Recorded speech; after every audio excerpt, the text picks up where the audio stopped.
today we're going to be making Parmesan coated fillets. It's a really easy recipe to make. It's low in fat and very healthy for you. A lot of omega-3s, which are healthy for your heart.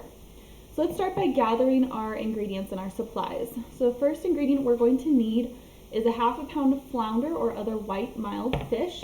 We are going to need Parmesan cheese, Dijon mustard, some cooking spray so the fish doesn't stick, a fresh lemon, horseradish, low-fat plain yogurt, and we're also going to gather our supplies, which we will need some measuring spoons, a small bowl, and I use a fork for whisking my ingredients together.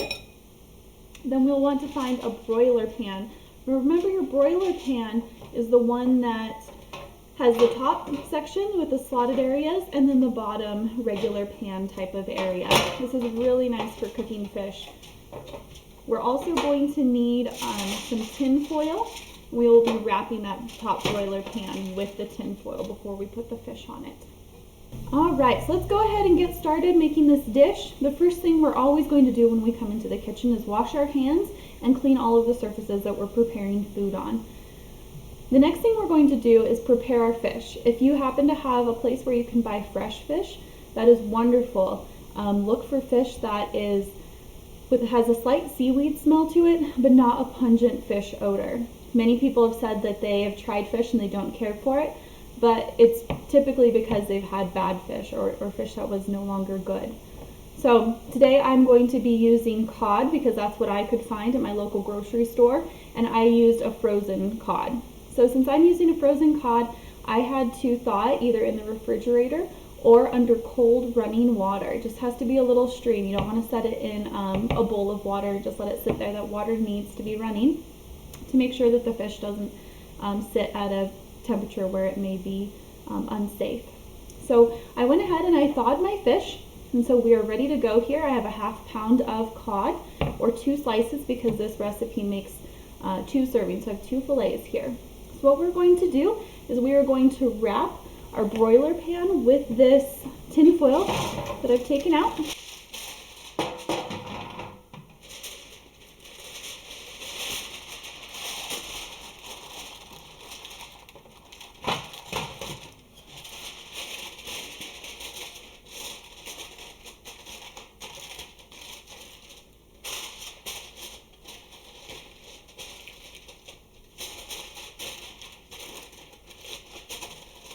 So wrap it around the edges like that so that it'll sit nicely on there and you don't have to worry about it, okay?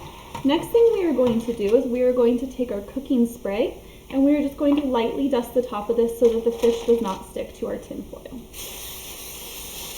Okay?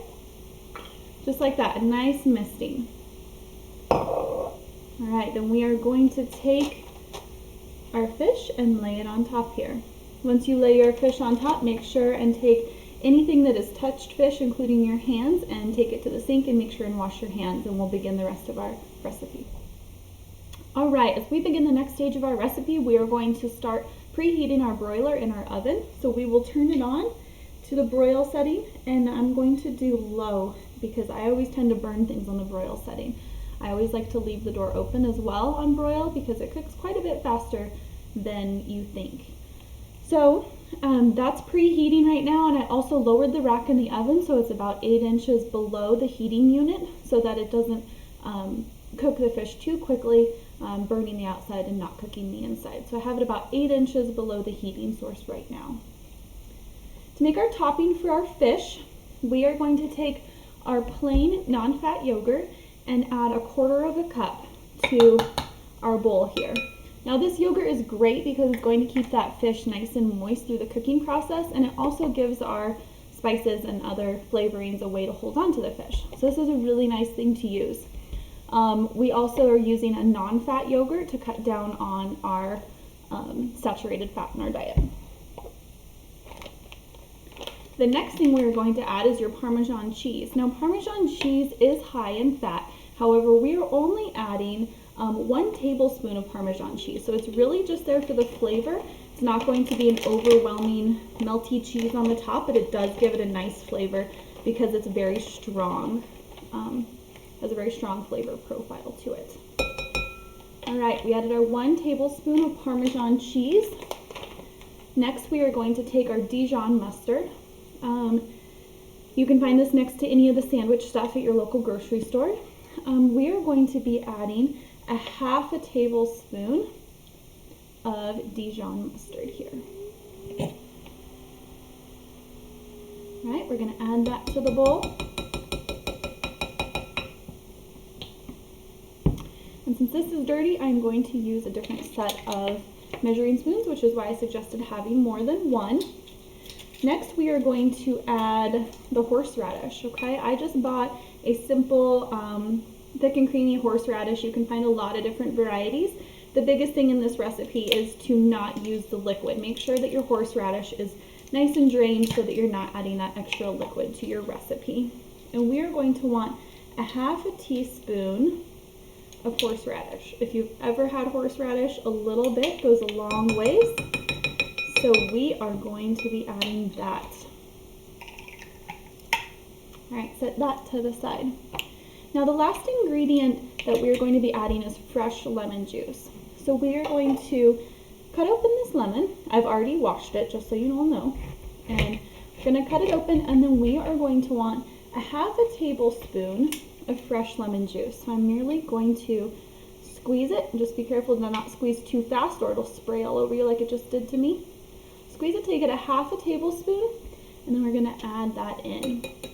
The lemon juice and the horseradish and mustard really give the fish a nice complement of flavors.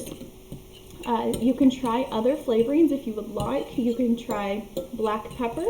You can try dill, whatever kind of flavor profile you like. I'm going to mix this well together. Once again, I'm just using a simple table fork for this.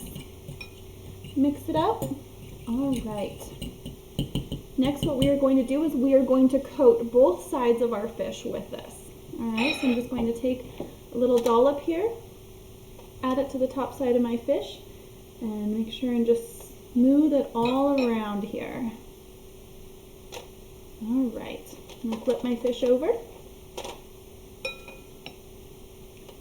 Yeah, that fresh lemon juice is really going to help complement this fish. All right, do our other piece here.